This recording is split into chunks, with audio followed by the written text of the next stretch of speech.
Hello, everyone. Please welcome Google Cloud's Head of Developer Communities, Ashley Willis.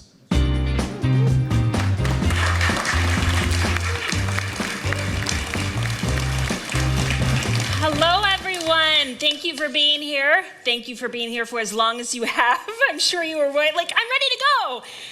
My name is Ashley Willis. I'm Head of Developer Communities at Google Cloud. I'm also a wife and mother to 3 beautiful kids, some of whom are watching today. Thanks for watching. And today I'd like to talk about something a little bit different than my colleagues have been on stage. It's something that affects all of us in one way or another, and that thing is burnout. Needless to say, I am not a doctor. I cannot diagnose any of you with burnout, but I have experienced this numerous times over my careers, but we're going to talk more about that later. Today's talk will focus on why I think burnout exists, some of the ways that you can identify it, and for the managers in the room, I'm going to give you some tips to keep you from burning your people out. But first, I think it's helpful to start with a definition of burnout. Burnout can be really difficult to describe because it's not necessarily one medical condition in itself. But according to the APA Dictionary of Psychology, burnout is defined as physical, emotional, or mental exhaustion accompanied by decreased motivation, lowered performance, and negative attitudes towards oneself and others.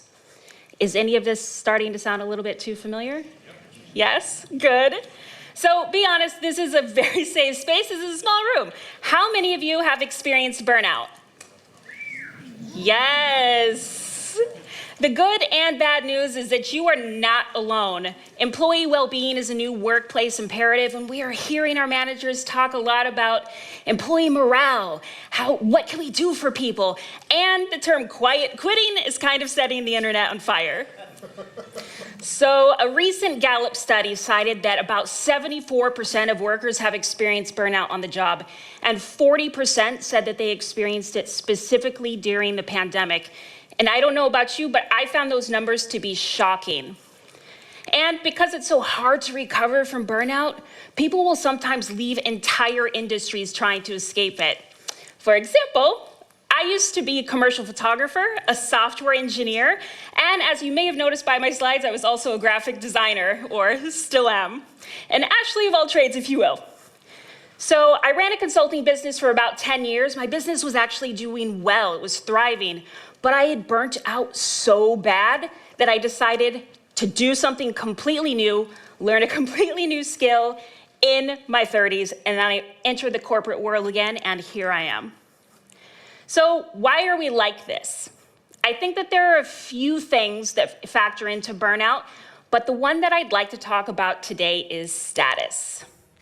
A status symbol used to be a nice car or a fancy watch, or maybe you live in a really nice house, but the point is that status was visible to the world. And now I think status is about being busy. We're keeping up with the Joneses along with a fancy car or a nice watch. I see you all pre-ordering your Teslas. So imagine for a moment that somebody's like, hey, how are you doing? The normal answer is, oh man, I'm really busy, or I'm really tired, because we are overscheduled. We even overschedule our kids. Our vacations are scheduled, all of it. If your calendar isn't filled with back-to-backs, are you even important? If you are not sharing a selfie at that tourist trap, did you even vacation? By the way, this is Hootie the Owl, and if you are looking for a good owl cafe in Tokyo, hit me up. I know where to send you. Which brings me to social media. So social media is involved in every aspect of our daily lives. We are more online than ever, and we are constantly sharing the highlight reels. But it's not enough just to be on social media anymore. We all want to be influencers.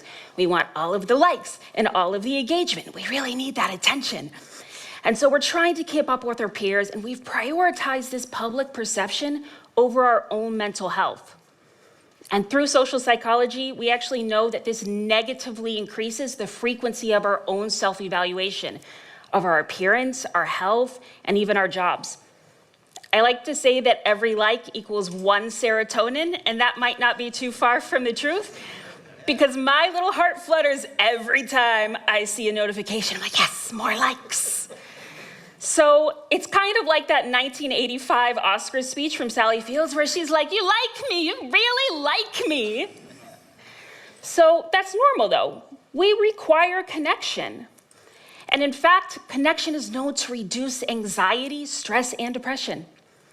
Socializing helps us learn to navigate and cope with life's challenges and can boost our self-esteem. And it also helps us avoid loneliness. So in a lot of ways, social media helps us create those connections. But the life that we lead on social media is an idealized version of ourselves. We are not connecting authentically. So it's no wonder we're all stressed out. We're constantly trying to keep up, we're constantly doom scrolling, and we're constantly available.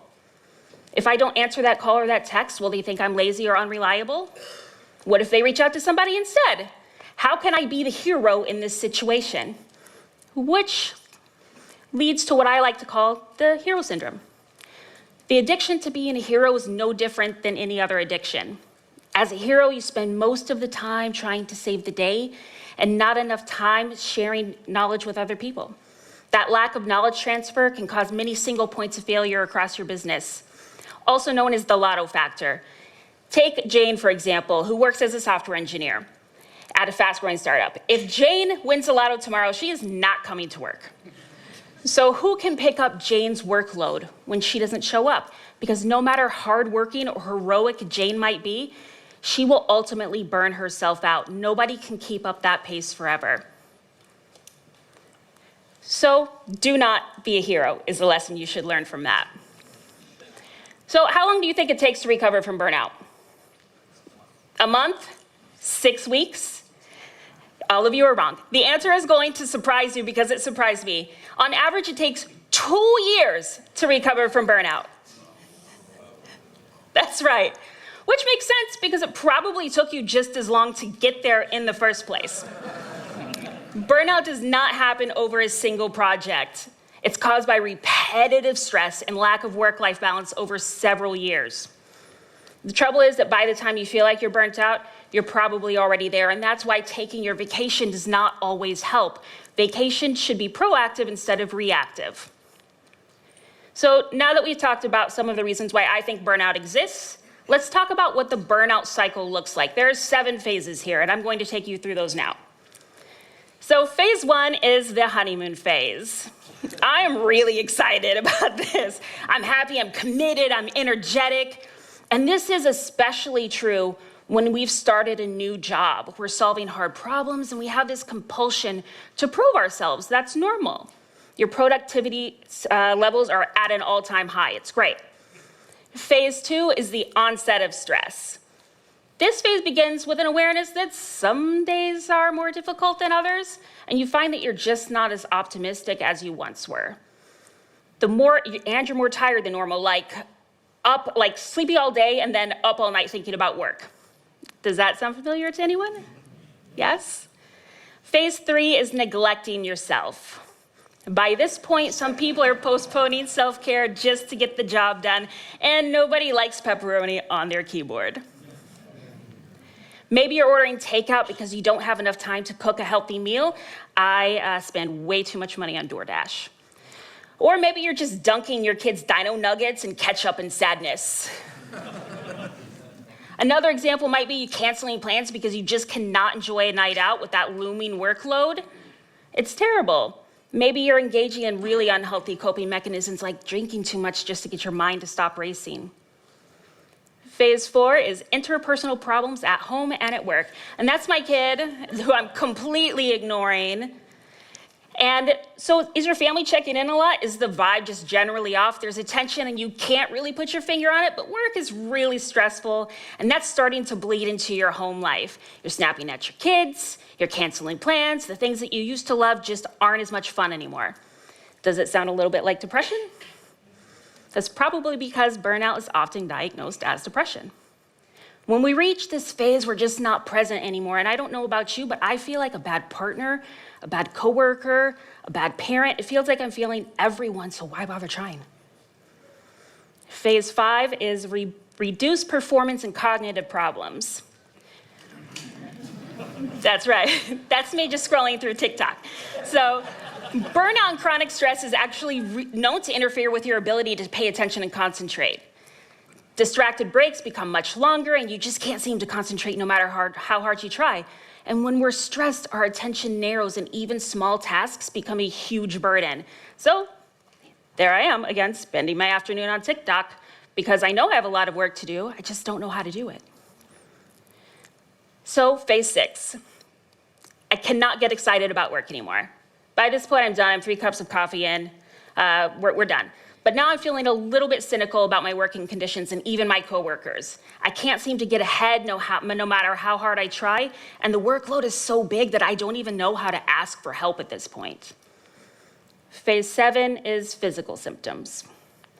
So experts know that chronic stress can create real health problems like digestive issues, heart disease, and depression. And according to an ITA group study, employees who say that they burned out are 23% more likely to visit an emergency room. When you're tired all day and thinking about work all night, of course that's going to trigger something physical. And phase 8 is total burnout. And here you can see my soul departing to the great work stream in the sky. It's at this point that I just do not trust myself anymore, and I doubt whether or not I'm even qualified for my job. By now, I feel like the only way to recover is to find a new job. And spoiler alert, that's not going to help you either. That is merely a Band-Aid for a much larger problem. And this isn't necessarily a phase, but as a developer, I thought that this was a really cool visual of burnout. You can see that really strong commit history in those first 2 years. And this is from Johnny Holloman on Twitter. He's great, but he said that what got him there was 5 years working day and night on his own app. So you can see by years 3 and 4, that's total burnout. He's done. He's not committing anymore. He's done. And there have been some studies that talk about open source and burnout. And for anyone that's contributing to open source, if you're not doing it as part of your job, developers say that it gives them energy, which makes a lot of sense. But if you're like Johnny and you're trying to get paid through open source, it's really hard to say no, and it can lead to burnout. So we'll talk about boundary setting a little bit later. I think that that's really important. But if you're feeling any of this, here's the good news. There really are things that you can do about it. And I found that some of the things I'm going to list in a minute were really helpful. So here are 7 tips to help you avoid burnout. The first one is to get clarity. A Gallup study cited that actually only half of workers know what's expected of them. Think about that for a moment. Do you know what's expected of you? Raise your hands if you do. I see you here, yes. All workers, though, regardless of age or stage in their career, want to know what's expected of them. And those lack of clear expectations will create anxiety and frustration. Even if your employees feel energized, those who lack clear expectations and spend too much time working on the wrong things can't create value for their organization. And they will exhaust themselves trying to figure out what it is that they are supposed to be doing. Number 2 is to stop multitasking. You're not good at it, I promise, you're really not. Multitasking actually reduces your productivity because your brain can only focus on one thing at a time. The more we multitask, the less we achieve and learn. It's because we divide our attention and don't allow enough time and space to do deeper processing and learning. This continued context switching definitely leads to burnout. So if you're at capacity and your manager asks you to do one more thing, ask your manager to help you prioritize your to-do list. What is something that you can drop to take on this new thing? The short answer is that it cannot be the baby. We cannot drop the baby. Number 3 is to set healthy boundaries. Listen, we cannot be mad at our managers for asking us what we can handle. We are all adults here, and your manager expects you to know and communicate your limits. Saying no helps you and your coworkers. Your entire organization actually benefits from you setting healthy boundaries, because when you burn out from being a hero, who has to pick up your workload? Likely your peers. Burnout is contagious. It creates both upstream and downstream implications for everyone involved. Number 4 is to take control of your notifications. Every time your phone buzzes, you get that shot of dopamine, but your body is tensing and reacting. It's spending energy needlessly. Unless you're on pager duty, there is nothing that cannot wait until tomorrow. Number 5 is to find something outside of work that you're passionate about. This is me nicely asking you to get a hobby. Please, all of you get a hobby. Something that's challenging and engaging, because research shows that if people with hobbies are less likely to suffer from stress and depression. When you stake your entire self-worth on your job, you become less resilient to things like layoffs or negative performance reviews. It also makes it really hard to switch off after work. Number 6 is to have a clear separation between home and work. Is the Roomba cat landing? That's my favorite part. So I understand that having a dedicated workspace is not a privilege that everyone has. But where you work plays a huge role in your productivity. If you work in front of the TV, you're basically setting yourself up for an unplanned Netflix marathon. Speaking of, has everyone seen season 4 of Stranger Things? It's great. I highly recommend it. But the point is that having a dedicated space for work that's a healthy distance from your relaxing and eating spaces will create that separation from home and work, which is very important for healthy work-life balance. Number 7 is to get enough sleep.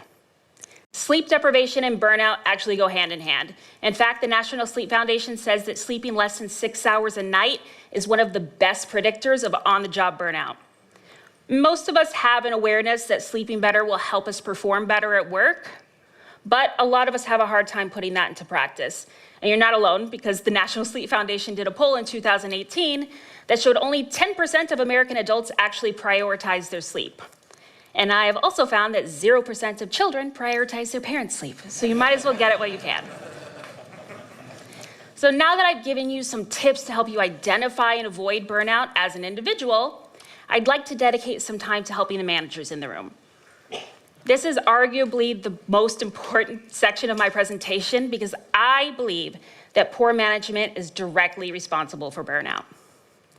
A Harvard Business Review survey revealed that 58% of people trust a stranger more than their own boss. And employees who feel strongly supported by their managers are 70% less likely to burn out.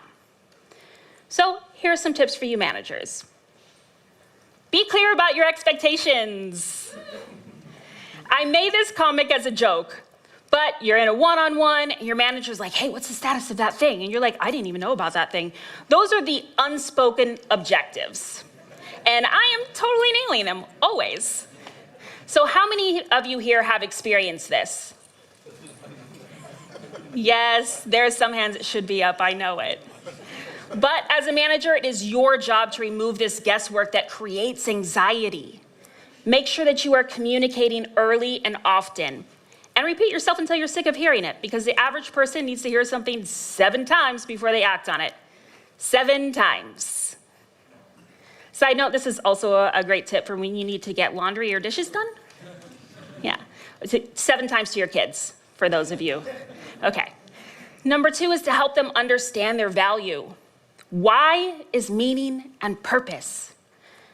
It's there to guide you and your employees through the day-to-day, and when your employees know why they're doing something, they're more enthusiastic and dedicated. Everyone wants to know that what they're doing is meaningful, otherwise what's the point? 3, enforce reasonable work hours, and that doesn't always mean 9 to 5. My working hours might not be your working hours, but if a project is taking someone 80 hours a week to complete, then as a manager, I have a resource problem that I need to solve. Number 4, try not to send email or messages after work. There's that schedule button in your email. We should use that. Use that. Do not underestimate the influence you have on your team. People will feel obligated to respond to you, even if you tell them that they do not have to. I see some of you in your signature line. You're like, you only respond on your own time, whatever. It doesn't matter what you say. It only matters what you do. Number 5, encourage people to take all of their vacation time, and you take yours as well. You need to model the behavior that you want to see. And many people don't take vacation because they have anxiety about the workload that they will have when they return.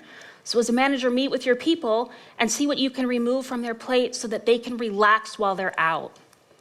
Number 6, have regular one-on-ones and actively listen. Do they sound stressed out or overworked? Can you take something off of their plate?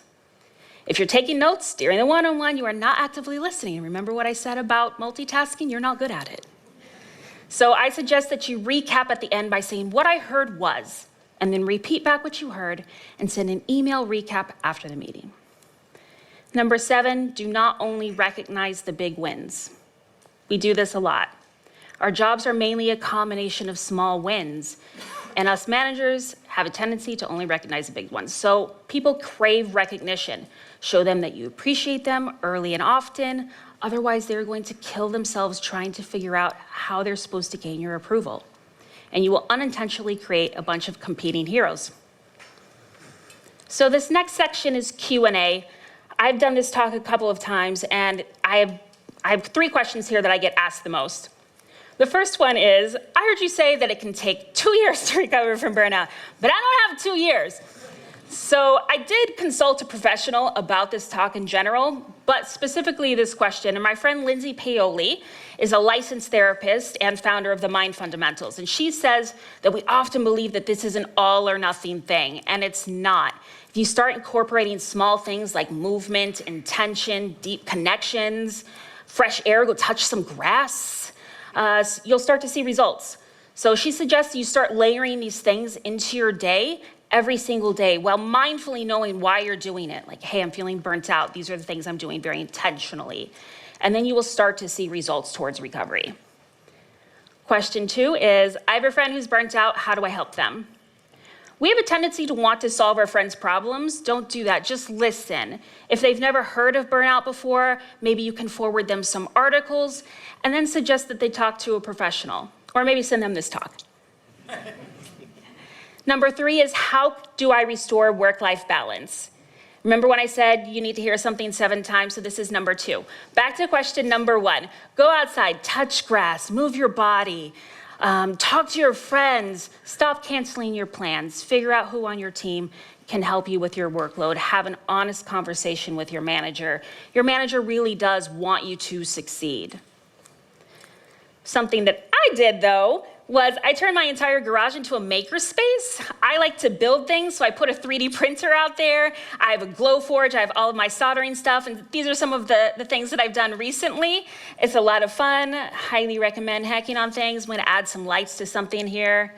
But in closing, get a hobby, but also, if your family is telling you, like, hey, something's off, you need to slow down, those are the people that know you best and they want the best for you. Listen to them, take a moment, take a breath. We are all in this together, and I hope that everything that I've said here has helped you in some way. I will be mingling around here. I'm happy to talk about this at length. Thank you.